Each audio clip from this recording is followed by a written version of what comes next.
మన ప్రభు అయిన యేసుక్రీస్తు పరిశుద్ధ నామములో ఈ పాడ్కాస్ట్ ద్వారా వాక్యం వింటున్న ప్రతి వారికి నా హృదయపూర్వకమైనటువంటి వందనాలు. దేవుడు మిమ్మను దీవించునుగాక. యూదా రాసినటువంటి పత్రిక 1వ అధ్యాయము 20-21 వచనాలు. ప్రియులారా, మీరు విశ్వసించు అతి పరిశుద్ధమైన దాని మీద మిమ్ముని మీరు కట్టుకొనుచు పరిశుద్ధాత్మలో ప్రార్థన చేయొచ్చు నిత్య జీవార్థమైన మన ప్రభువగు యేసుక్రీస్తు కనికరము కొరకు కనిపెట్టుకొనుచు దేవుని ప్రేమలో నిలిచినట్లు కాచుకొని ఉండుడి. చదివినటువంటి వాక్య భాగంలో మీరు విశ్వసించు అతి పరిశుద్ధమైన దాని మీద మిమ్ముని మీరు కట్టుకొనుడి అని పరిశుద్ధాత్ముడు నేడు మనకు సెలవిస్తున్నారు. ఎలాగ దానిని కట్టుకోవాలి? పరిశుద్ధాత్మతో ప్రార్థన చేస్తూ నిత్య జీవార్థమైన ప్రభువైన యేసుక్రీస్తు కనికరము కొరకు కనిపెట్టుకొనుచు ప్రేమలో నిలిచినట్లు కాచుకొనుచు మనల్ని మనం కట్టుకోవలసిన వారమై ఉన్నాము. ఏదైతే విశ్వసించామో ఆ విశ్వసించిన దాని మీద, ఆ విశ్వసించినది ఏమై ఉన్నది? మన ప్రభువైన యేసుక్రీస్తు లోక పాపములు మోసుకొనుచు ఆ పాపముల నిమిత్తం, పాప పరిహారార్థం నిమిత్తం మరణము నొందిన వాడిగా మరియు ఆ పాపులను పరిశుద్ధులుగా మార్చి పరలోకానికి చేర్చినట్లు, పరలోక రాజ్యాన్ని స్వాస్థ్యంగా ఇచ్చినట్లుగా ఆయన పునరుద్ధానుడయ్యాడు. ఇదిగో ఆ ప్రభువే త్వరలో తన జనుల కొరకు, తన స్వాస్థ్యం కొరకు మేఘారూఢుడే రానున్నాడు అన్న వాక్యమును మనం విశ్వసించిన వారమై ఉన్నాము. కనుక ఏదైతే మనం విశ్వసించామో దాని మీద మనము కట్టుకొనవలసిన వారమై ఉన్నాము.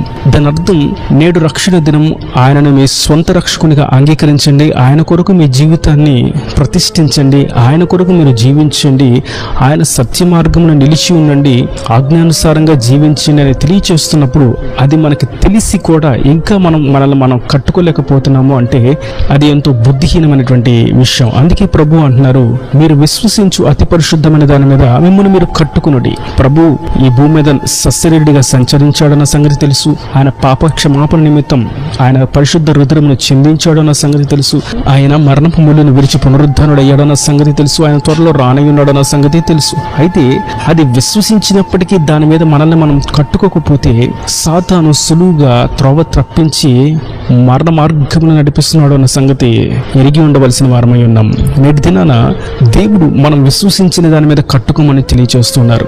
మీరు ఒకరినొకరు ఐక్యత కలిగి ప్రేమతో దీన మనస్సు అనేటువంటి వస్త్రములు ధరించుకొని తగ్గింపు స్వభావంతో ఒక కుటుంబంగా కలిసి ఉండండి అని చెప్తున్నప్పుడు అది మనకు తెలిసి, అది మనం విశ్వసించి అవును ఆ విధంగా ఉండాలి, అది చేస్తే మంచిదని విశ్వసించినప్పటికీ ఇంకను ఆ పని మనము చేయకపోతే అది అతి పరిశుద్ధమైన దాని మీద మనల్ని మనం కట్టుకున్నట్ట కానే కాదు.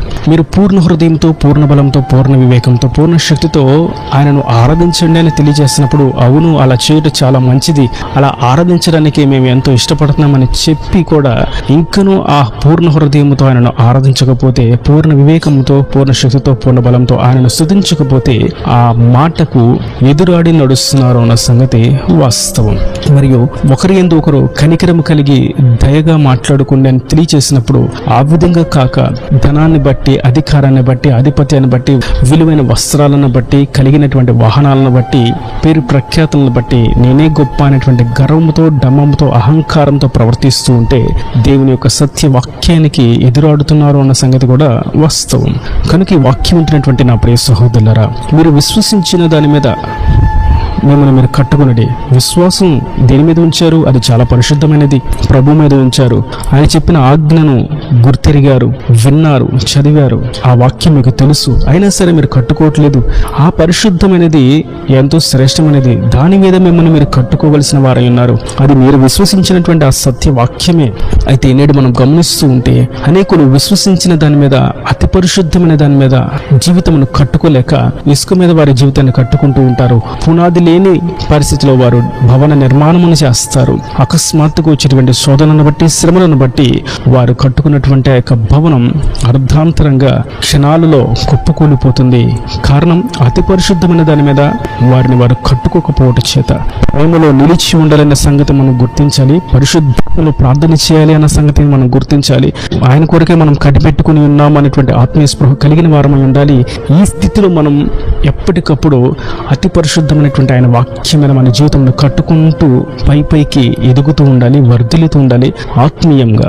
ఇస్కరియోతు యూదాను చూసినట్లయితే ప్రభు పాపక్షమాపణ కొరకు ఈ భూమి మీదకు వచ్చారు, పాపను రక్షించడానికి వచ్చాడు, నశించిన దాన్ని వెదకి రక్షించడానికి వచ్చాడు అన్న సంగతి ఇస్కరియోతు యూదాకు తెలుసు. కానీ విశ్వసించాడు. కానీ ఆ విశ్వసించిన వాక్యం మీద, అతి పరిశుద్ధమైన దాని మీద ఇస్కరియోతు యూదా తన జీవితంలో కట్టుకోలేకపోయాడు.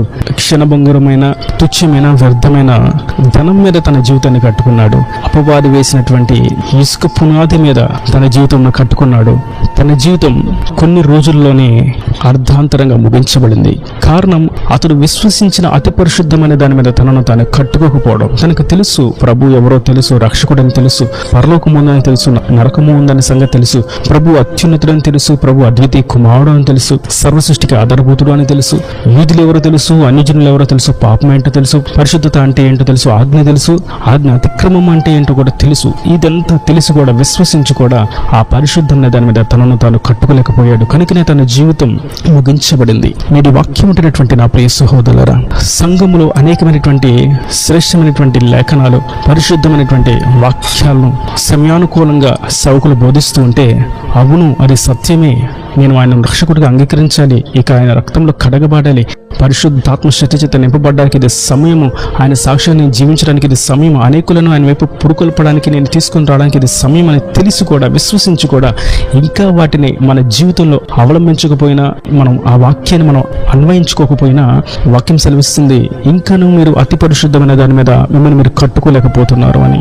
నేను మనం చూస్తూ ఉంటే పాటలు పాడడం ఎంతో ఇష్టం, సాక్ష్యం చెప్పడం ఎంతో ఇష్టం, మరియు విలువైన వెలగలిగినటువంటి పరిశుద్ధ గ్రంథాన్ని కొనుక్కొని చేతపట్టుకుని నడవడం ఇష్టము, తెల్లని వస్త్రాలు ఇష్టము, ఇవన్నీ ఇష్టము. కానీ ఆయన రక్తంలో కడగబడడానికి మాత్రం కష్టము. ఆయన పరిశుద్ధాత్మ శక్తి చేత నింపబడడం అయిష్టం. ఆయన వాక్యాన్ని ధ్యానించడం వారికి కష్టంగా ఉంటుంది. కనుక మనం విశ్వసిస్తున్నామన్న దగ్గర నిలిచిపోక, విశ్వసించిన దాని మీద మనలను మనం కట్టుకోవలసిన వారమై ఉన్నామన్న సంగతిని గుర్తించి మనల్ని మనం అతి పరిశుద్ధమైన దాని మీద కట్టుకుందాం. అది ప్రేమతో మరియు పరిశుద్ధాత్మ శక్తి చేత నింపబడినటువంటి ప్రార్థనతో, మన నిత్య రక్షకుడైనటువంటి ప్రభువైన యేసుక్రీస్తు కొరకు కనిపెట్టుకునేటువంటి ఆత్మీయ స్పృహతో మనల్ని మనం కట్టుకోవలసిన వారమై ఉన్నాం.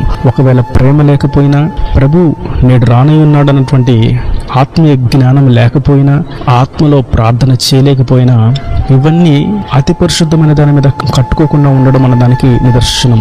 మనం అతి పరిశుద్ధమైన దాని మీద కట్టుకుంటున్నాం అన్న దానికి నిదర్శనం ఈ 3 విషయాలే. మనం పరిశుద్ధాత్మలో ప్రార్థన చేస్తాం, గోడ వైపుకు తిరిగి ఏదో 2 నిమిషాలు 1 నిమిషం ఏదో చేసామన్నట్లు కాకుండా, మనం ఆత్మ సంతృప్తి చెందే విధంగా, హృదయం తెప్పరిలే విధంగా ప్రార్థన చేస్తాం. అది పరిశుద్ధాత్మతో ప్రార్థన చేయడం. ఆయన చిత్తంను గ్రహించిన వారముగా ప్రార్థనలో మనం ముందుకు సాగుతాం. ఇది ఆత్మతో చేసేటువంటి ప్రార్థన. మరియు ఈ రోజు అన్యాయం జరిగింది, ఈ రోజు మోసం జరిగింది, మనకు నష్టం కలిగింది, అపజయం కలిగింది, మన చుట్టూ ఉన్నవారు మోసం చేశారు, అన్యాయం చేశారు, మనల్ని దోచుకున్నారు. అయినప్పటికీ మనము వారి వలె ప్రవర్తించక, ఉన్నాడు ప్రభు ఈ రోజు రానే ఉన్నాడు, నన్ను ఆయన రాజ్యానికి తీసుకుని వెళ్తాడు అనేటువంటి శ్రేష్టమైనటువంటి నిరీక్షణతో మనం కనిపెట్టుకునవలసిన వారమై ఉన్నాము.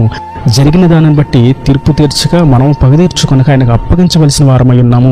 ప్రభు చూచుకుంటాడు అనేటువంటి విశ్వాసంతో, నిరీక్షణతో మనం ముందుకు సాగవలసిన వారమై ఉన్నాము. 3వది, కనికరము, ప్రేమ కలిగి మనం జీవించుట. ప్రేమ లేని తత్వం, ఒకరికంటే ఒకరు ఇష్టం లేనటువంటి పరిస్థితి, రాగద్వేషాలు, సజ్జన ద్వేషులు, అనురాగ రహితులు, ఇవన్నీ దేవునికి ఆయాస్కరమైనటువంటి పరిస్థితులు. అయితే అతి పరిశుద్ధమైన దాని మీద తమను తాము కట్టుకునేవారు ఎప్పుడు ప్రేమలో నిలిచి ఉంటారు. ప్రతి వారిని ప్రేమిస్తారు. మీరు మా సంఘానికి రావద్దు, లేదా మేము మీ సంఘానికి రాము, లేదా మీరు మా ఇంటికి రావద్దు, నేను మీ ఇంటికి రాము, లేదా మీరు అక్కడే ఉండండి, మా ఇద్దరికి వచ్చేంత అర్హత మీకు లేదు, లేదా మీరు మమ్మల్ని ఆహ్వానించేటువంటి స్తోమత మీకు లేదు అని గర్వానికి, అహంకారికి అవకాశం ఇవ్వరు వీరు. ఎందుకంటే అతి పరిశుద్ధమైన దాని మీద కట్టుకుంటున్న వారు గనక. ఒకవేళ అనైక్యత ఉన్నట్లయితే అది దేవునికి ఆయాస్కరమైనది. మరియు అతి పరిశుద్ధమైన దాని మీద తమను తాము ఇంకా కట్టుకోవట్లేదు అన్న సంగతి వాస్తవం. ఒకవేళ వారు ఇప్పటికీ సేవ చేస్తున్నప్పటికీ, సంఘాలు కట్టినప్పటికీ, బాప్తిసాలు ఇచ్చినప్పటికీ, పరిచర్లు కొనసాగుతున్నప్పటికీ, ఎన్ని చేసినా ఇంకనూ వారు అతి పరిశుద్ధమైన దాని మీద తమను తాము కట్టుకోలేదు అన్న సంగతి వాస్తవం. కారణం ప్రేమ లేనితనం, కనికరం లేనితనం, పరిశుద్ధాత్మలో ప్రార్థన చేయకపోవడం, ఆయన ఉన్నాడు అన్నటువంటి ఆత్మీయ స్పృహ లేకపోవడం. కనుక ఈ 3 విషయాలలో జాగరూకత కలిగి మనం విశ్వసిస్తున్నటువంటి అతి పరిశుద్ధమైన దాని మీద మనల్ని మనం కట్టుకుని రక్షణ పొందుకొని ఆయన రక్తంలో కడగబడి పరిశుద్ధాత్మ శక్తి చేత నింపబడి మారు మనసు పొందుకొని సంపూర్ణతకు సాగిపోయి ఆయన రాజ్యానికి వారసులుగా మార్చబడదుము గాక. ఆమెన్. God bless you. ఇదే మాటలు ప్రతి వారి హృదయంలో నీరు కట్టి ఫలింపచేయును గాక. ఆమెన్. God bless you. తలలో మంచి కన్నులు మూసినట్టయితే మీ కొరకు వచ్చిన ప్రార్థన.